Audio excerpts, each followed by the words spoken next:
Oi, gente.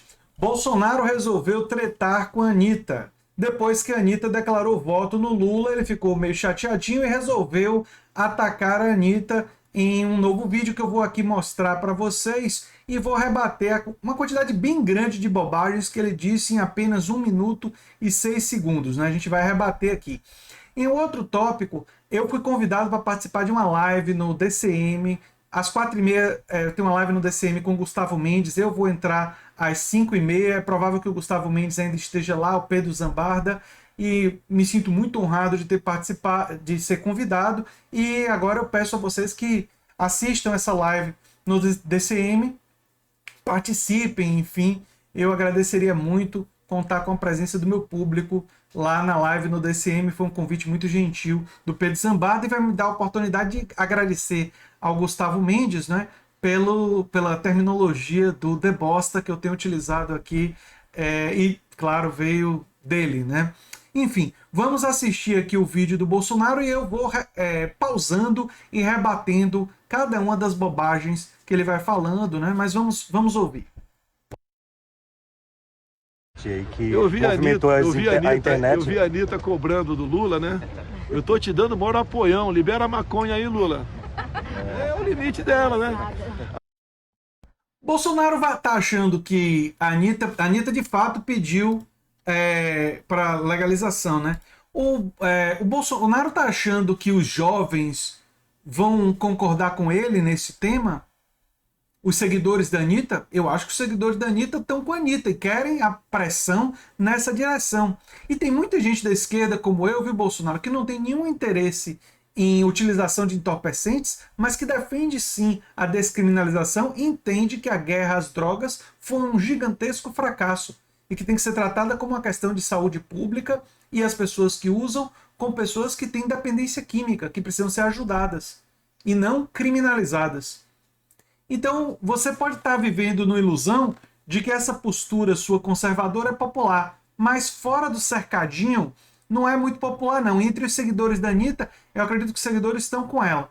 Se o Lula vai pegar essa pauta e vai defender, a gente não sabe. Mas tem muita gente da esquerda como eu que concorda com a Anitta nessa, que gostaria sim que depois de eleito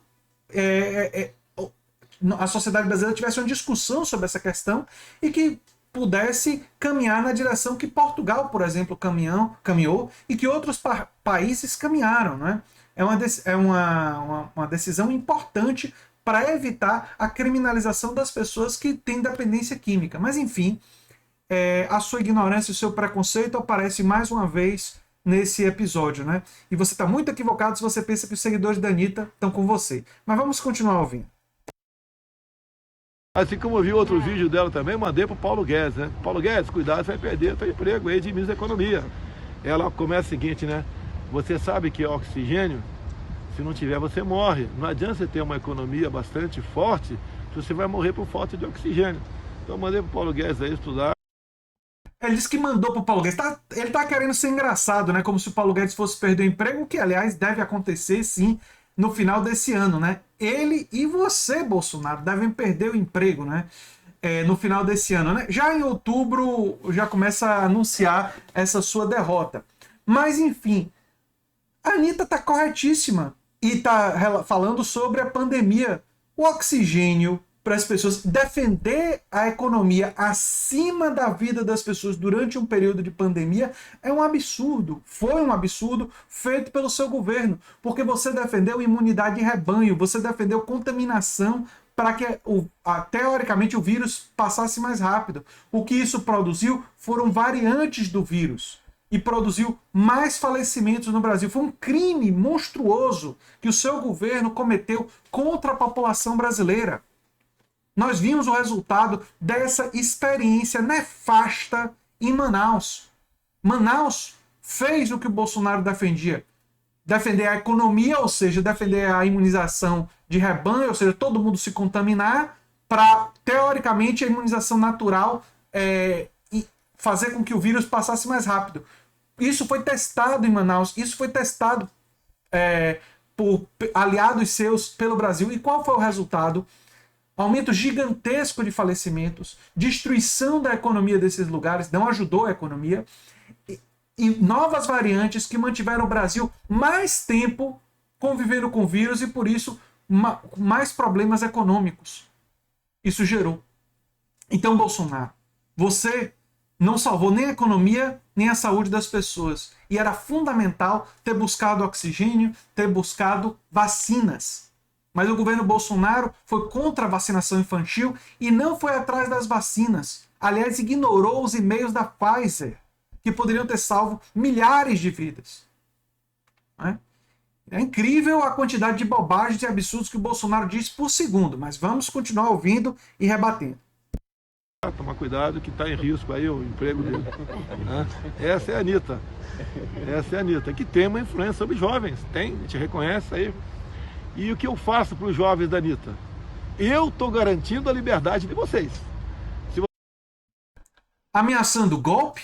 Ameaçando governo militar? Durante a ditadura militar não tinha negócio de liberdade, não. A ditadura que você tanto defende, viu, Bolsonaro? Tinha censura dos meios de comunicação. Eu sei, eu estudei ditadura militar no meu mestrado e no meu doutorado, sim, por Universidade Federal, viu? A Universidade Federal da Bahia. Eu fiz mestrado e doutorado, estudei bastante o período da ditadura militar, e o período da ditadura militar tinha censura, tinha gente presa pelas opiniões políticas, não tinha liberdade. E você vive elogiando esse regime de ditadura e vive ameaçando e querendo que as Forças Armadas façam um golpe no Brasil para reeditar a destruição da liberdade. Então você não está defendendo liberdade coisíssima nenhuma. Você está defendendo a destruição da liberdade. Como a ditadura militar, em 1964, destruiu a liberdade no Brasil, reduziu dramaticamente e perseguiu opositores. Enfim, mas vamos continuar ouvindo, porque ele está falando da regulação da mídia, eu vou responder isso também. Você ficar um dia sem rede social, sem zap, né? Você vai entrar em depressão. Olha que o candidato da Anitta quer controlar as mídias sociais. E eu estou dando, né, como sempre, garantindo essa liberdade de você nas mídias sociais. Então vocês podem estar aí ajudando a eleger um cara que quer tirar de você a liberdade que você tem. Mentira!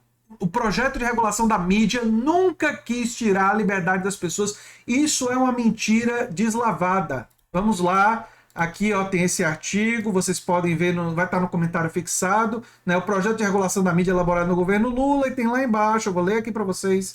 O material elaborado pelo grupo interministerial é vasto, com mais artigos do que a Constituição Federal. Deveria ser lido por todos aqueles que estiverem dispostos a tratar do tema, de preferência, antes de emitir opiniões apressadas ou de taxar o projeto de chavista, bolivariano, autoritário ou censor, coisa que ele não é. Vou repetir, coisa que ele não é. Qualquer pessoa que conhecesse os projetos de regulação da mídia sabe disso. E Lula nunca falou em acabar com redes sociais. Isso é mentira de Bolsonaro, que é um mentiroso. Ao contrário, uma vez que muitos artigos se limitam quase que exclusivamente em promover a regulação econômica da mídia e em normatizar tão somente aquilo que já foi debatido, aprovado e sancionado na Constituição de 88, o anteprojeto de lei da comunicação eletrônica, consolidado em 2010. Qual é o risco de parecer tímido o projeto? Ou demasiadamente conservador aos olhos de muitos, e anacrônico por não apresentar respostas minimamente eficazes para dar conta da complexidade do cenário em que nos metemos. Um bom ponto de partida, mas não de chegada. Toda a mídia é regulada, nós já temos regulação de mídia no Brasil hoje. E quando o Haddad falou sobre isso em 2018, ele estava se referindo a flexibilizar para que mais formas de mídia possam aparecer com vozes diferentes, como CNN Brasil, É o País e outras.